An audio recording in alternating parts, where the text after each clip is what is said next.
Martin, thank you so much for joining us. Martin has an extremely busy day, and he has to go on to his next interview right after this. Martin, you've already been introduced, so you can start anytime you want. Okay. Well, I wanted to talk a little bit about why this time is different relative to what's happened in the past. I mean, a lot of people will talk, for example, about the mechanization of agriculture, and they'll wonder why is it that, given that that turned out well and millions of jobs were lost, but it actually had a positive impact on the workforce, why is it that this time is likely to be different, or why would we believe that? I think a lot of people remain skeptical about that. Now, I would generally point to two things. The first is that this is much more broad-based than that was. Clearly, when agriculture mechanized, that was a very specific technology. It hit one industry. Um, and there was the whole rest of the economy out there basically to absorb all those workers. Eventually, those workers moved to manufacturing. Later on, they transitioned to the service sector. Uh, and this time it's much more broad based. We've got a technology now that is really general purpose. It's going to impact the entire economy. I don't think it's very likely that there are going to be any new labor intensive sectors of the economy that will be positioned to absorb those workers. So I think that's quite dramatically different. The second thing is that machines, in a limited sense, are really now beginning to think. They are beginning to take on cognitive capability.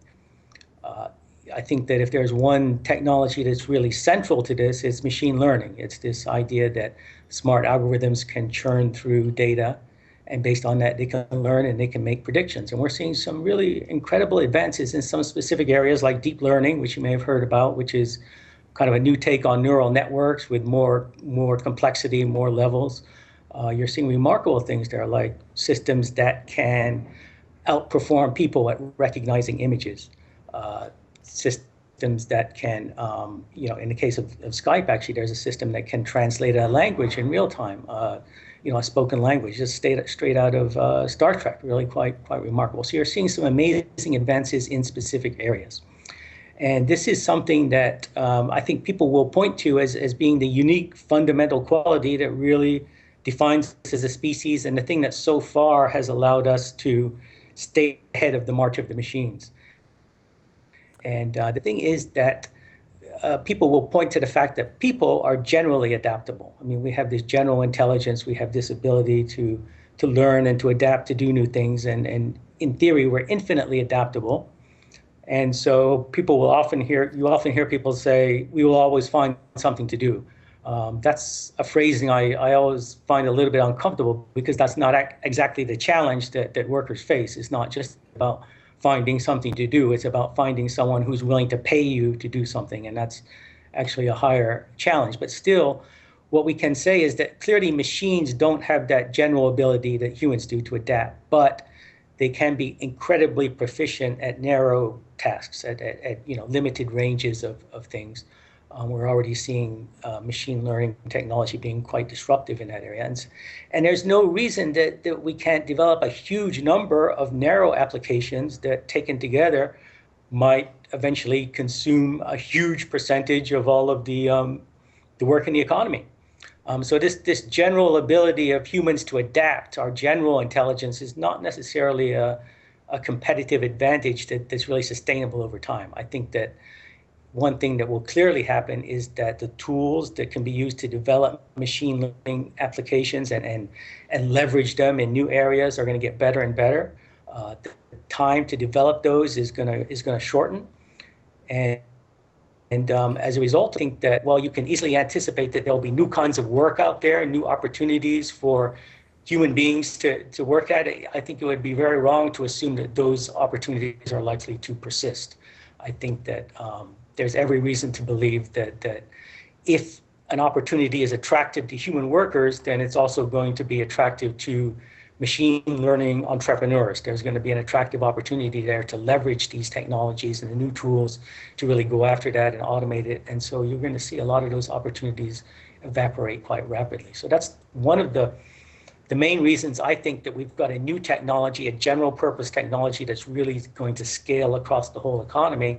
And it's going to increasingly substitute for that quality that really sets us apart and really so far has guaranteed that technology has been a tool rather than a substitute. I think that's the thing that's going to change. And Thank so you. I do think that we're likely to see a Thank disruptive you, impact. Martin. I neglected to say in the beginning, I'm going to be asking him some questions actually differently than we've done in the other sessions. So I have a question for you.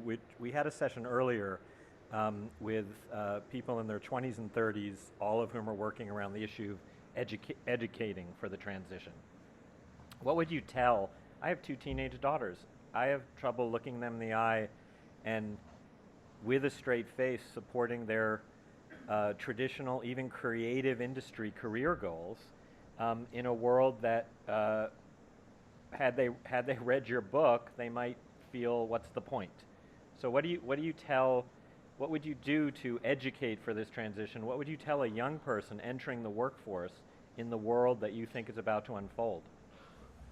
Well, I think there's kind of a standard answer to that I would give, and I think a lot of other people would give, and that is that you're going to have to be very flexible. You're going to have to, perhaps most importantly, learn to learn. You're going to have this ability to rapidly, transition to new areas. One thing we can say for sure is that a lot of people are going to train for a particular occupation, and that occupation is going to evaporate, and they'll have to move into something else. Now, so you're going to want to focus on that flexibility and also on tasks that right now are beyond the reach of the machines, and that would be things like creativity and interpersonal reaction or relationships and so forth. And again, that's pretty easy advice to give. It's really not so easy in practice. I think that especially once people get beyond a certain age, it's really not easy to make that transition. So I think that what people should do is take that advice to heart, but at the same time understand that a lot of people probably will really struggle and maybe even fail to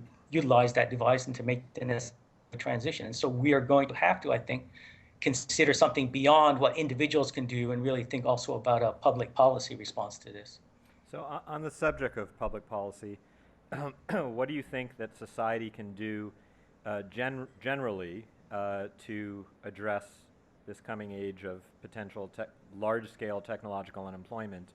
And also, a follow-up question, what is your opinion of the role potentially of basic income?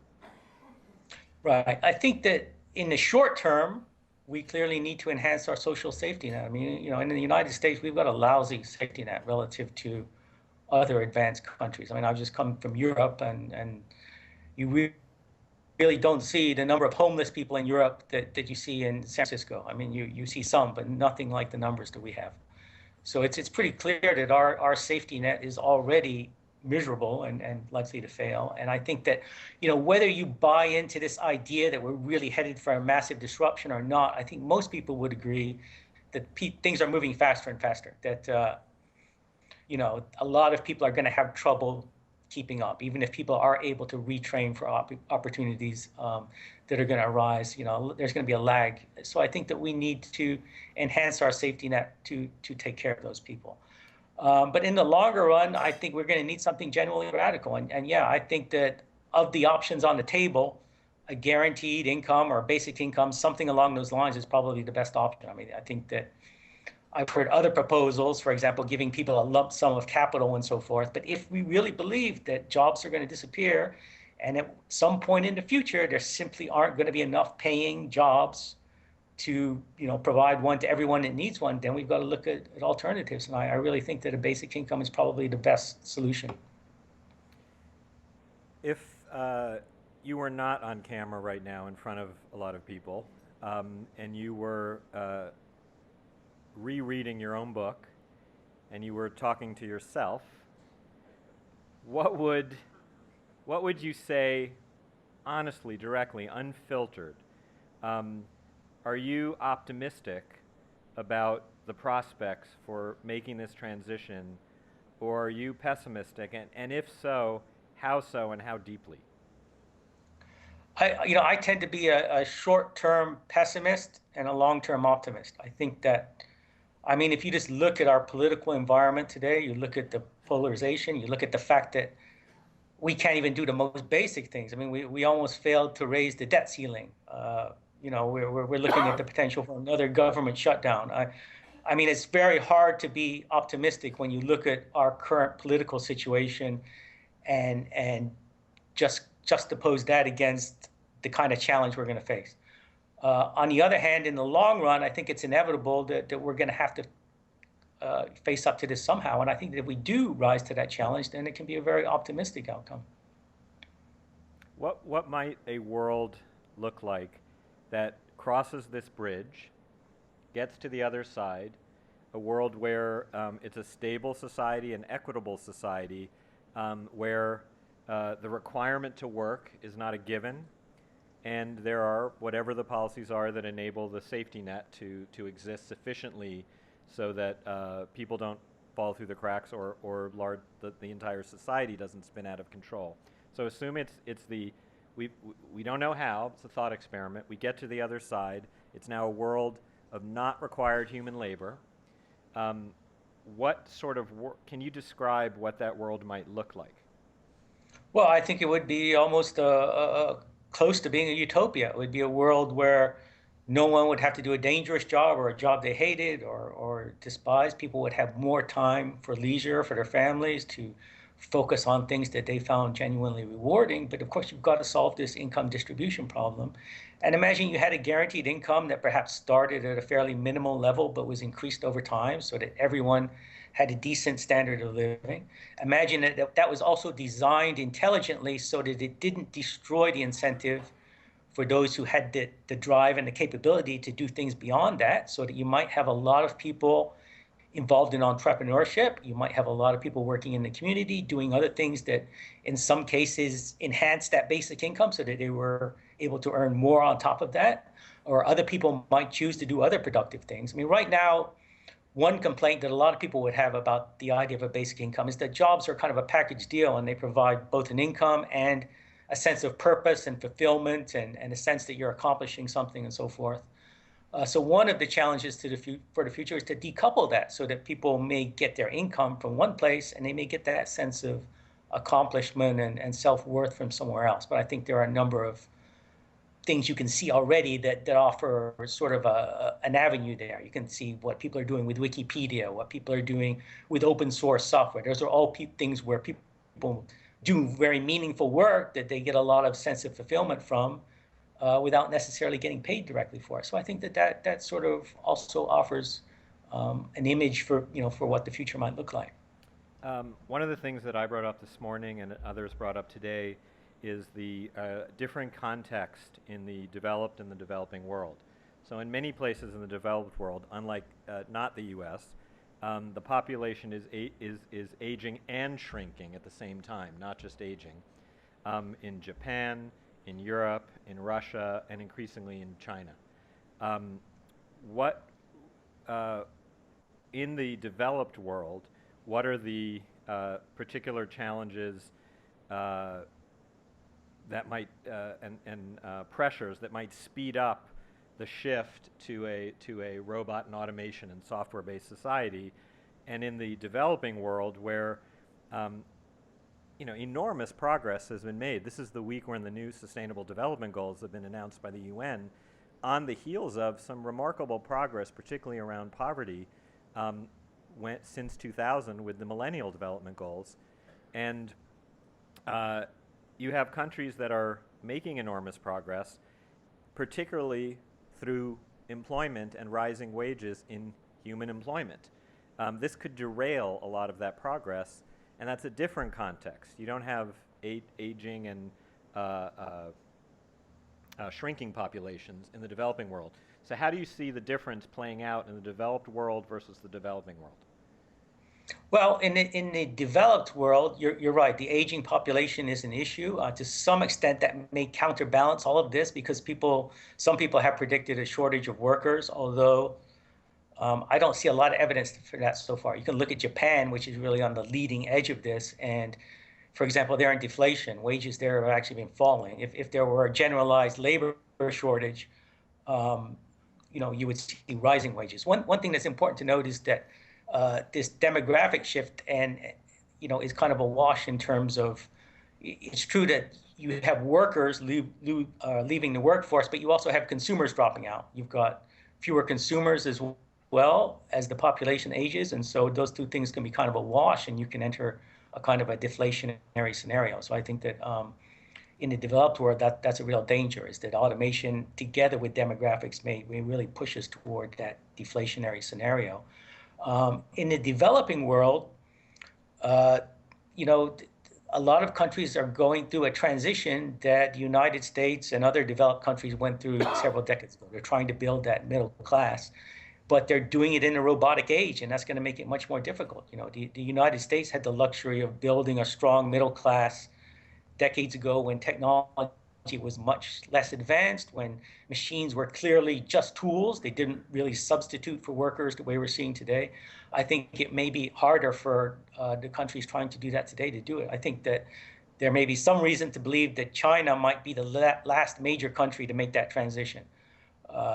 For those countries that are further behind, think of the poorest countries in Africa and Asia, it's going to get harder and harder because the traditional path to build factories that employ huge numbers of workers.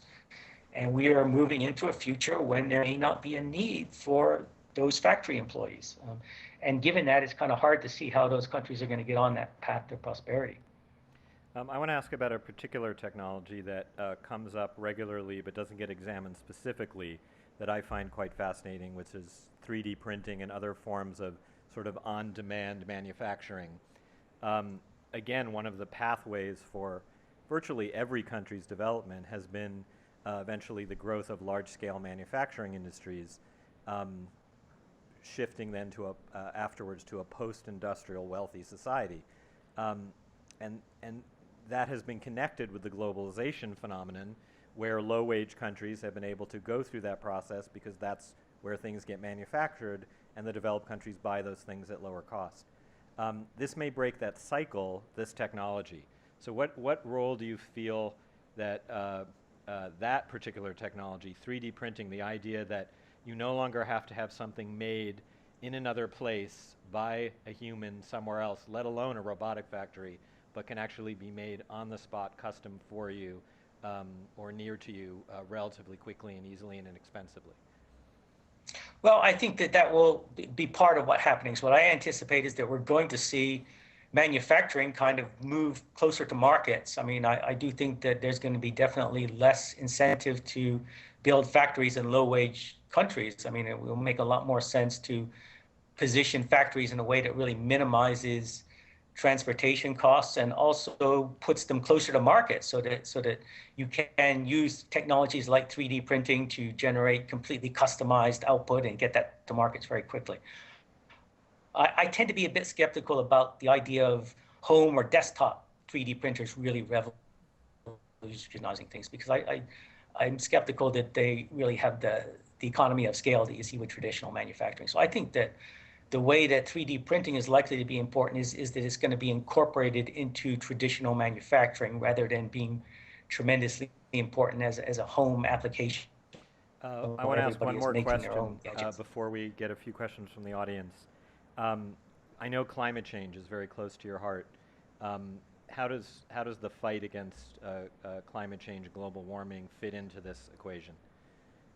Well, I do think that's a critical issue, and one thing that concerns me is that we could face what I would consider to be kind of a perfect storm, where the impact of this technological unemployment and climate change sort of unfold in parallel.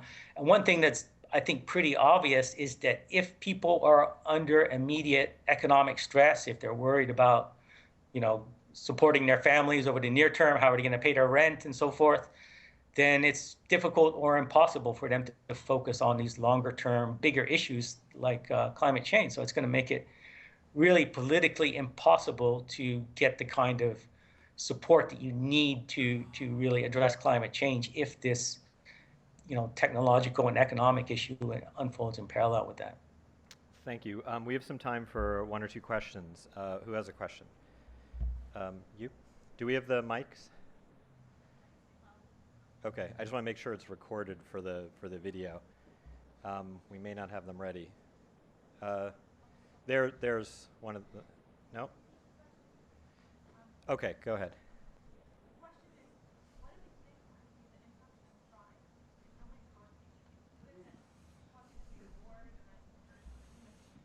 The question is, what do you think the impact on crime will be if no one is working? Well,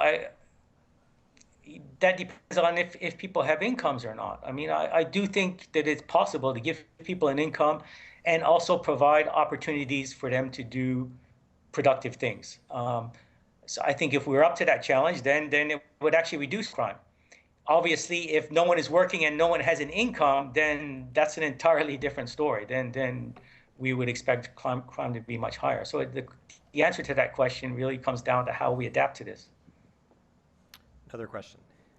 Hello, my name is Hod Lipson at Columbia University. What I wanted to ask is about whether technology can solve some of these problems. So most of the solutions we've heard from you and other speakers are policy solutions. Is there a way that technology can actually help instead of create this problem? I think there may be opportunities that can be helpful. I don't see it as being a generalized solution. My view is that this will require a political response. The problem is that technology and the market economy kind of work together. That's what's driving this. Historically, that's been a good thing. I think it can continue to be a good thing, but there's no getting around the fact that it's going to create a very powerful competitive dynamic, that it's natural under capitalism for businesses to try to cut costs and increase profitability, and that competition is going to force them to do that, whether they, desire to do it or not. It's inevitable. So that's going to be the primary dynamic here, and the only way to really address that across the board is going to be some sort of government intervention. I think that in some ways this has a lot in common with a typical tragedy of the commons type problem. Next question. Where the individual incentives, can produce an outcome that's not necessarily desirable for all of society. And for that, you need a centralized response. This talk is making me think of what happens at the far end game of this, when computers not only replace most of the traditional work that we do, but when there actually is conceivable that computers and other automation could be better at everything, where they can write poetry better than us, they can do care work better than us, they can do counseling better than us, they can improve Wikipedia better than us, they can do everything better than us, and anything I might do, a computer could do it better. Could this become dystopic in a time like that, or would that still enhance us? And is that realistic even?